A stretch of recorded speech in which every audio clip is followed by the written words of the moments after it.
The Klaxon mining colony on Draken Prime looked like a giant metal scar across the planet's red surface. Massive drilling towers reached toward the purple sky, pulling precious crystals from deep underground.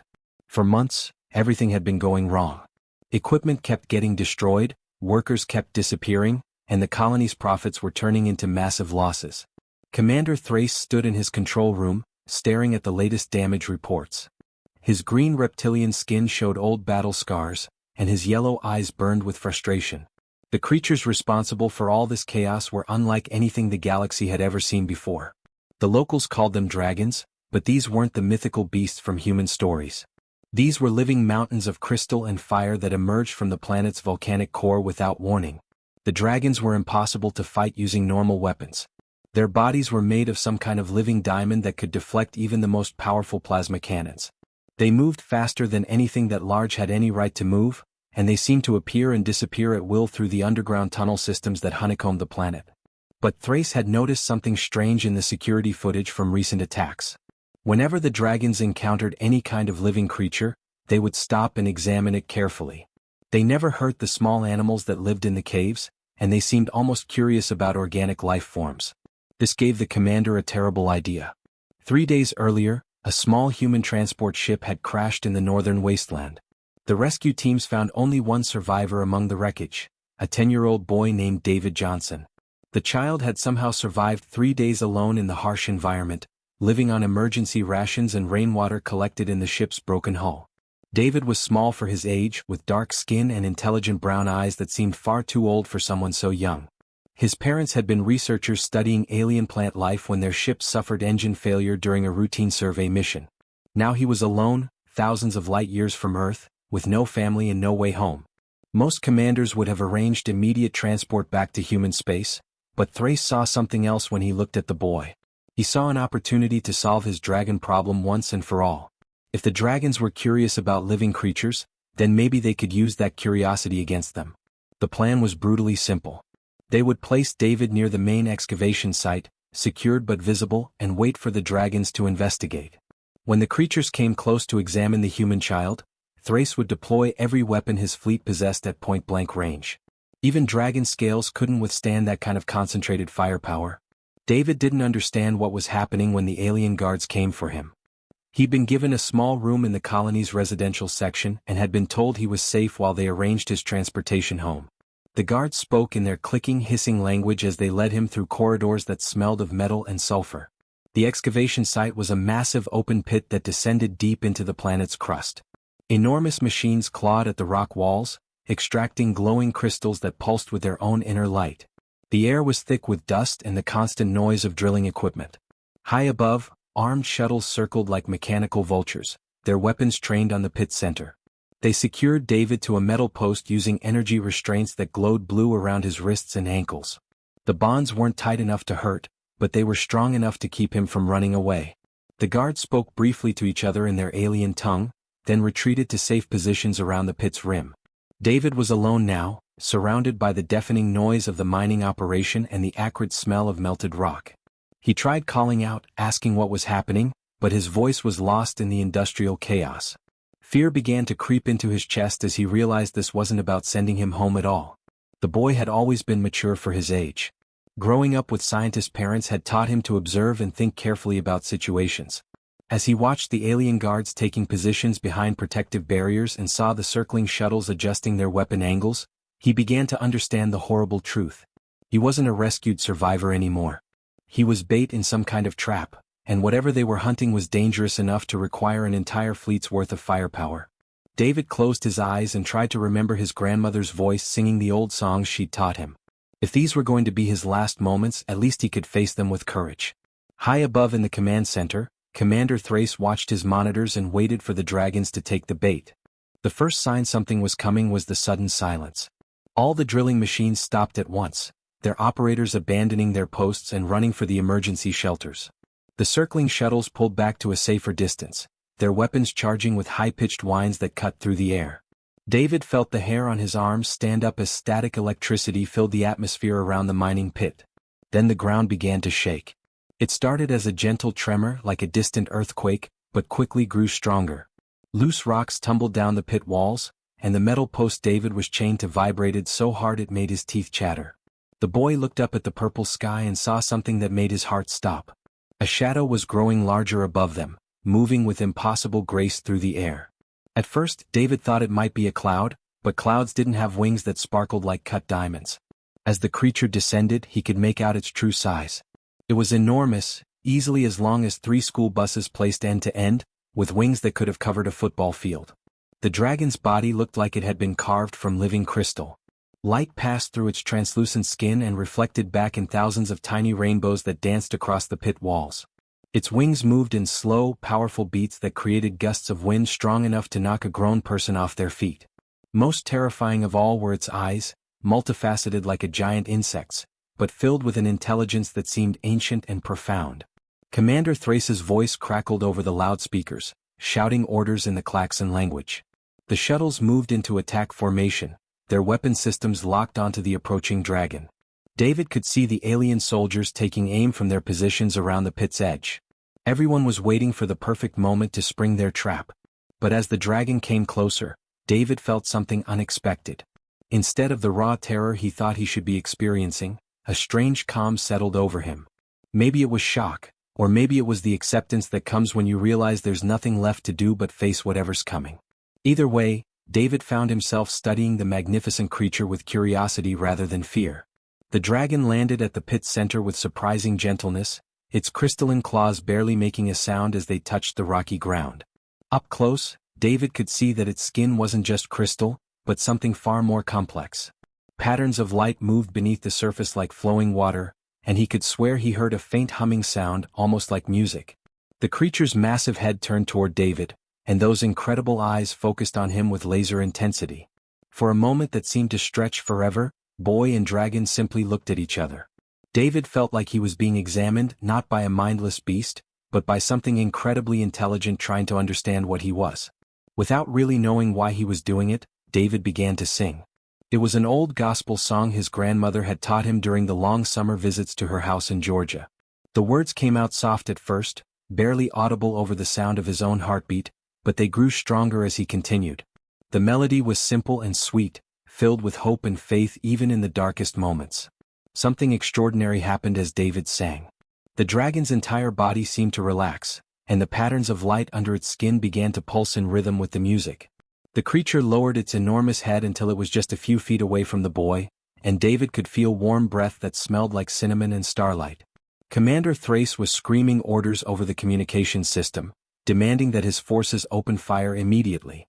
But something in the dragon's posture made the soldiers hesitate. This wasn't the aggressive, destructive behavior they'd witnessed in previous attacks. The creature seemed almost protective as it positioned itself between David and the armed shuttles above. With movements more delicate than anyone would have believed possible, the dragon extended one razor-sharp claw toward David's restraints. The boy held perfectly still as the creature worked, using surgical precision to slice through the energy bonds without so much as scratching his skin. The blue glow faded, and for the first time in hours, David could move his arms and legs freely. The dragon made a sound that was half purr and half musical note, then lowered its body to the ground in what could only be described as an invitation.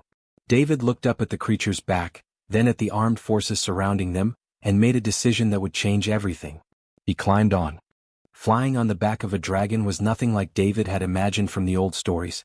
There was no saddle, no harness, just the warm crystalline surface that somehow molded itself to perfectly support his small body. As they soared through the underground caverns of Draken Prime, David felt completely safe despite traveling at speeds that should have terrified him. The dragon he rode had a name, though David didn't learn it through words. Instead, the knowledge simply appeared in his mind like a gentle whisper. Her name was Lyra, and she was older than human civilization itself. As they flew deeper into the planet's core, David began to understand that something incredible was happening to his mind.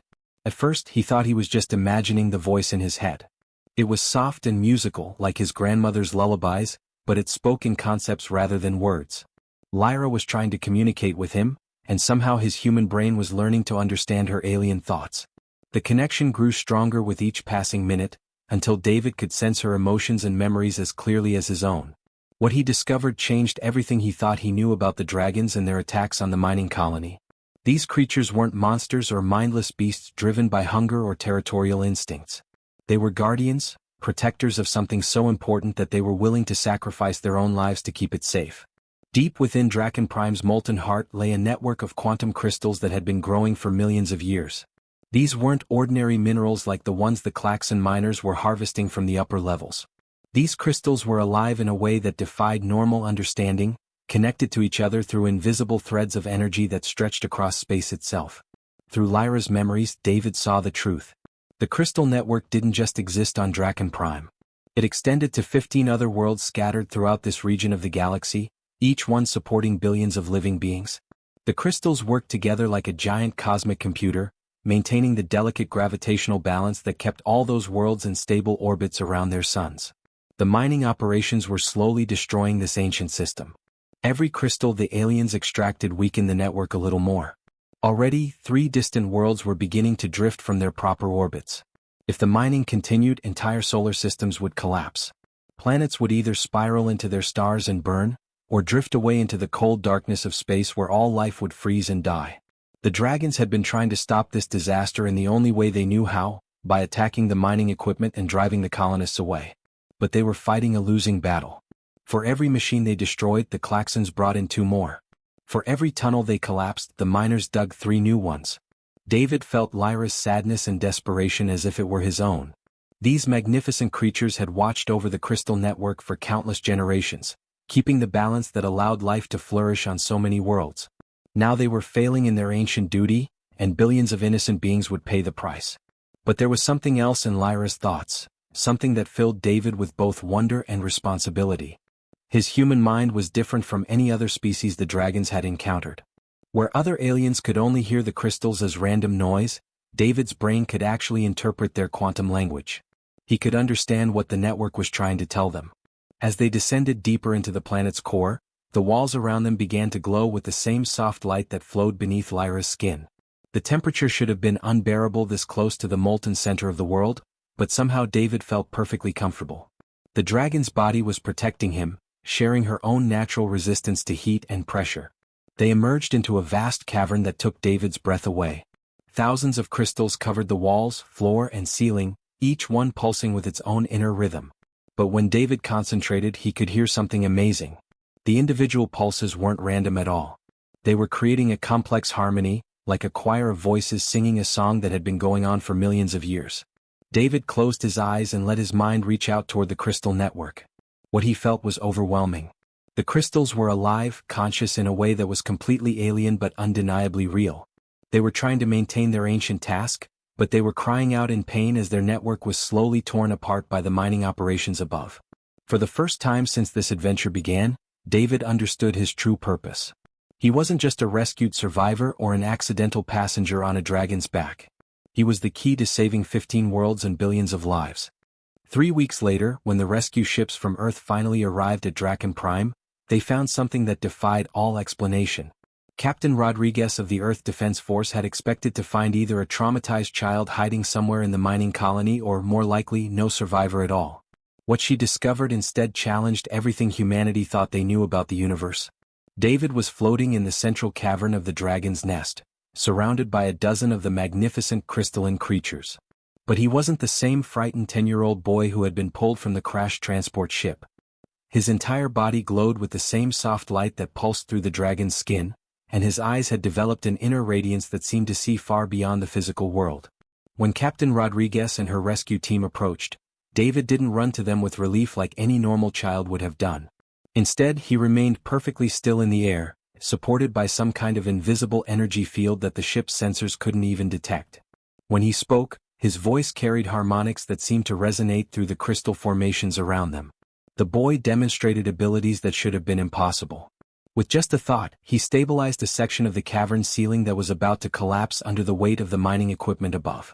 He communicated simultaneously with the dragons, the rescue team, and something else that none of the humans could perceive.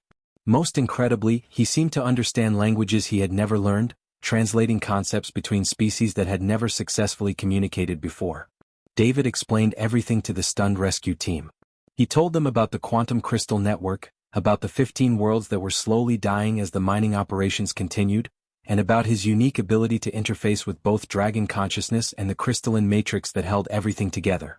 But with each word he spoke, Captain Rodriguez realized the terrible weight of the choice that lay before them. The boy could return to Earth, where he would be studied, tested, and probably kept in laboratories for the rest of his life while scientists tried to understand his abilities. But if he left Draken Prime, the crystal network would continue to deteriorate. Within a few years, gravitational cascades would begin destroying entire solar systems. Billions of people living on those distant worlds would never even know what hit them. Alternatively, David could stay and become the permanent guardian of the network. Working with the dragons, he could maintain the delicate balance that kept 15 worlds in stable orbits. But this choice meant giving up everything that made him human. He would never see another person from Earth again, never have friends his own age, never experience the simple joys of growing up in human society.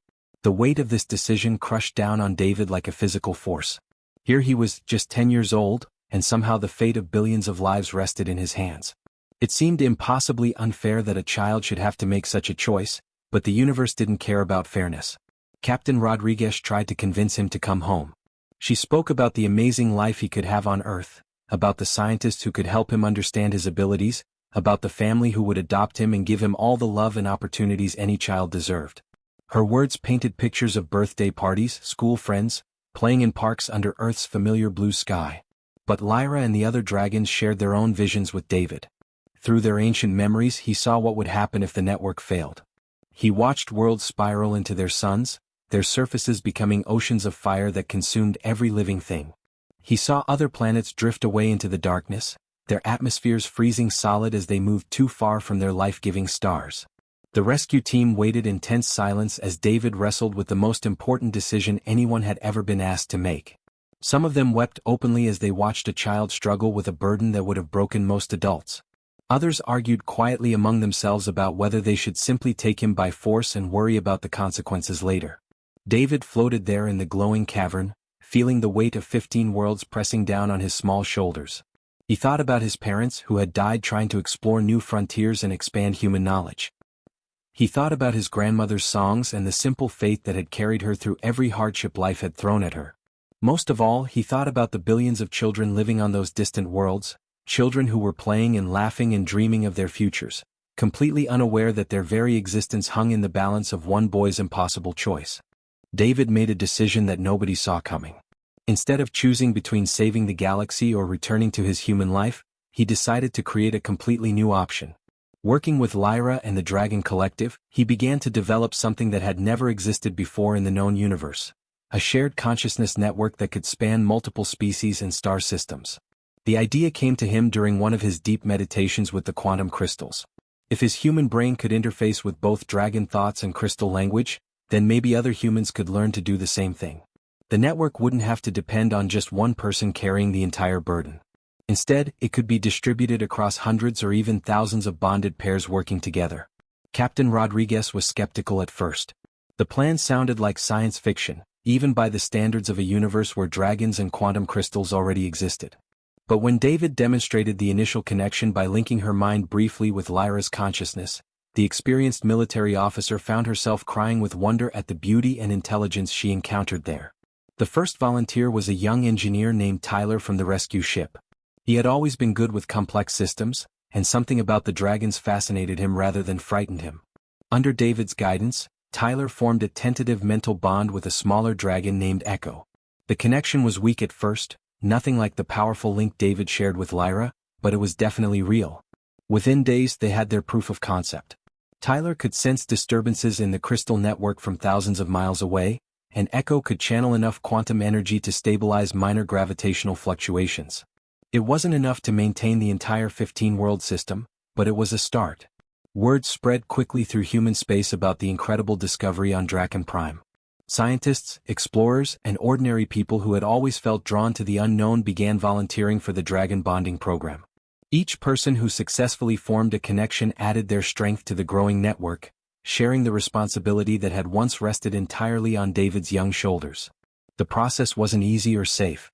About 1 in 10 humans who attempted the bonding experienced severe mental strain that forced them to withdraw from the program. Others found that their minds simply couldn't adapt to the alien thought patterns, no matter how hard they tried. But for those who succeeded, the rewards were beyond anything they had ever imagined. Bonded humans could communicate instantly across any distance, share knowledge and skills telepathically, and work together to solve problems that would have been impossible for either species alone. The dragons, for their part, gained access to human creativity and innovation, allowing them to develop new techniques for maintaining the crystal network more efficiently than ever before. Commander Thrace and the Klaxon mining operation faced serious consequences for their treatment of David. The Galactic Council, learning about the near disaster their illegal mining had almost caused, charged the entire command structure with crimes against sentient life. The mining rights on Draken Prime were permanently revoked, and the planet was declared a protected sanctuary for the Dragon-Human Partnership Program. But the real transformation went far beyond legal consequences. As the bonded network grew stronger, the participating worlds began to change in ways nobody had anticipated. Human colonies that had struggled with isolation and resource shortages suddenly found themselves connected to a galactic community of shared knowledge and mutual support. Dragons began appearing at human settlements throughout the affected star systems, not as conquerors or threats, but as partners seeking to establish new nodes in the network. Children who had grown up hearing scary stories about the crystal monsters found themselves playing games with creatures who could teach them to fly through the clouds and see the universe from perspectives no human had ever experienced. David, now 13 years old, became the youngest ambassador in galactic history. He split his time between Draken Prime and various human worlds, helping to establish new bonding centers and teaching others how to interface with the quantum crystal network. The scared little boy who had once been used as bait had grown into a confident young leader who spoke for both species with equal authority. The network continued to expand beyond even David's original vision. Within 5 years, over 300 bonded pairs were working together to maintain gravitational stability across not just 15 worlds, but an entire sector of the galaxy. The quantum crystals, no longer struggling to maintain their ancient task alone, began to thrive and grow stronger than they had been in millions of years. Humanity had once again proven that their greatest strength wasn't their technology or their weapons, but their stubborn refusal to accept that any problem was truly impossible to solve. The child who had been sacrificed as bait had become the bridge between worlds, creating a future where humans and dragons worked together as partners in protecting the galaxy itself.